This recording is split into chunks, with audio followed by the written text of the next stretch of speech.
Bismillahirrohmanirrohim. Zino insonlarning nasli nasabini buzib yuboradi. Kimi avlodi ekanligini unuttirib yuboradi. Insonlarning yuzidan nurini ketkizib yuboradi. Zinoning kasofati va azobi nafaqat u dunyoda, balki bu dunyoda ham talaygina azizlar. Zino qiluvchiga 6 ta yomon xislat hosil bo'lar ekan. 6 ta kasofati bo'lar ekan zino qiluvchiga. Bu 3 tasi bu dunyoda, 3 tasi u dunyoda. Zinokorga bu dunyodagi uqubati birinchisi uni yuzidan nur ketib qolar ekan.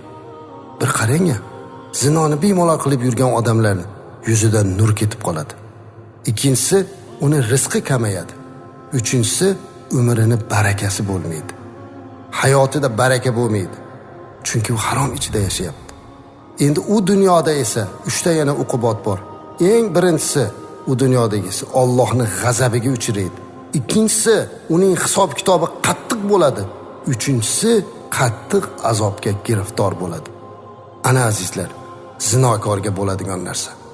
Ikkita narsa bor, hech qachon ikkalasi birga turmaydi. Bu zino bilan boylik. Mana shu gapni gapirsak juda ko'pchilik kinoya qiladi. Ayni mana shuni buzuqchilikda yaxshi ko'radiganlar, ha palonchi millioner doim zino qilib yuradi, boy bo'lib yuribdi-ku. Aziz birodar, siz boylik deganda pulni tushunyapsizmi? Bu ham bir boylikning ko'rinishi, lekin shoshilmang, hali undan ham ayriladi. Lekin ma'naviy qashshoq bo'lib ketadi u odam. Atrofingizga bir qarang. Man deb kazo bo'lib yurgan, lekin uyalmasdan zinoda hayot tarziga aylantirib olganlarda qanchasini keyinchalik avlodi kambag'al bo'lib ketdi. Qashshoq bo'lib ketganini ko'rdik. Unga o'sha otasi, onasini zinosi. Shuning uchun azizlar, bu zino kasofat. Bundan qochish kerak. Alloh azza va jalla Qur'oni Karimda aytadiki: "Astaizu billah va la taqrabu zina innahu kana fahishatan va sa'a sabila." Ya'ni Alloh azza va jalla Qur'oni Karimda bizlarga marhamat qilib aytayaptiki, zinoga yaqinlashmanglar, albatta u fahish ish va yomon yo'ldir. Oyatga e'tiboringizni qaratmoqchiman. Alloh zino qilmanglar demayapti bu yerda. Va la taqrabu zina deyapti.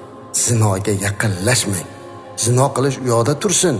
Zinoga olib boradigan narsaga yaqinlashmang deyapti Alloh taolo. Zinoga olib boradigan narsaga yaqinlashmang. Nimaiki zinoga sababchi bo'lib qoladigan bo'lsa, shundan o'zimiz olib qochishimiz kerak. Bu zinoga olib boradigan narsalarning juda ham hozir fitnasi ko'payib ketdi. Bu bittasi internet. Bittasi mana bu fazoyi antenalar. U orqali qancha narsalar bo'lyapti. Nomahramlarga qarash, bu ham bor. Mana shunday bir xiyonat ko'chasiga kirish, telefon, telegram hammasi sabab bo'lishi mumkin. Bu zinoga olib boradigan vosita. Bu shunday bo'lyaptiki azizlar, keyingi paytda oilali odamlarda zino qilib xiyonat qilayotganiga guvoh bo'lib qolyapmiz. Kechirasizlar, biz nechta oilalarni bir-biri bilan yarashtiramiz. Xiyonatchi ayollarni ham ko'ryapmiz. Telegram orqali kim bilandir birinchi gaplashgan, u adashib xat yozib qo'ygan, nomahram bilan yozishgani qaysi iymoningiz yo'l qo'ydi? Bahonasini qarang. Biz aytayapmiz: "Ey singiljon, ey qizim, nahotki turmush o'rtog'ingiz bo'la turib nomahram bilan gaplashib, tanishib zino qilasiz. Qanday degan gap bu desiz? Ha, meni 2 yildan beri erim safarda yuribdi-da." Astag'firulloh. Kim sizga bu fatvoni berdi? Kim? Momalarimiz, onalarimiz qanday bo'lgan? Eri urushga ketganda yillab erini kutib, hatto olamdan o'tdi, ering o'ldi degan qora xat kelganda yostig'ini tagiga tiqib qo'yib, "Mani erim o'lmadi" deb kutib 30 yillab yashab o'tib ketgan onalarimiz bor. Ular nimaga zino qilmadilar? Chunki ularning hayosi bor. Ularning iymoni bor. Xiyonatga hech qanday uzr yo'q. Men bilmabman, meni uzrimni qabul qiling. Menda ham nafs bor. To'g'ri? Hammada nafs bor. Lekin siz mu'minasiz, siz musulmonsiz. Yoki bo'lmasa, u uzoqqa borib olgan odam bu yoqda ayolini hijronga qo'yib qo'yib, o'zi u yoqda zino qilib yuribdi. U ham u yerda harom qilib yuribdi. Pul topaman deb o'ylayapti, lekin topolmaydi. Baraka yo'q. Chunki zino bilan boylik ikkalasi birga turmaydi dedilar payg'ambarimiz alayhisolatu vasallam. Yo zinoni tanla, yo boylikni tanla dedilar. Demak, zino qilyaptimi? U ovora bo'lmasin. U boy bo'la olmaydi. Xiyonat, zino uni yaxshi, boy, badavlat, baxtli yashashiga to'sqinlik qiladi. Shuning uchun bu narsadan qaytishimiz kerak.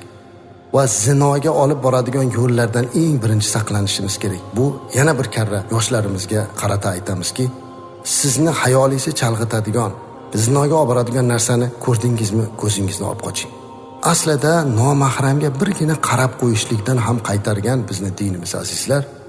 Nomahramga qarashdan qaytargan ekan, biz internetda yoki boshqa holatlarda behayo, sharmsiz narsalarni ko'rishlik umuman gunoh.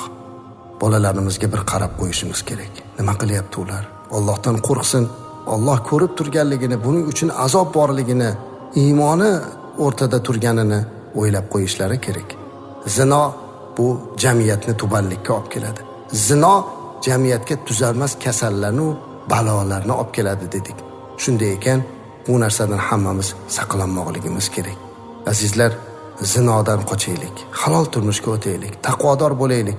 Payg'ambarimiz alayhisolatu vassalamning tarbiyalari mana shunday edi. Sahobalar shunga amal qildilar. Oilada nikoh bilan turmush qurib, er va xotin bir-biriga muhabbat va sadoqatda turdilar. Hech qachon gumon bo'lmagan. Mana erim, mana ayolim xiyonat qiladi degan narsa bo'lmagan, chunki taqvo bo'lgan, Allohdan qo'rqqan. Hozir esa ko'pchilikda gumon, chunki bunaqa narsa ko'payib ketdi. Shuning uchun biz qachoniki har birimiz o'zimiz to'g'ri bo'lsak, qalbimiz pok bo'lsa, Allohdan qo'rqsak, inshaalloh bu yurtimiz avvaldan mana shunaqa harom xarij ishlardan, mana shunday zino va xiyonatlardan xoli yurt bo'lgan. Mana shunday bo'lib qoladi inshaalloh. Buning uchun hammamiz mas'ulmiz azizlar. Alloh bizlarni halollikka, ezgulikka, taqvoga boshlasin. Muftiy Nuriddin domla hazrat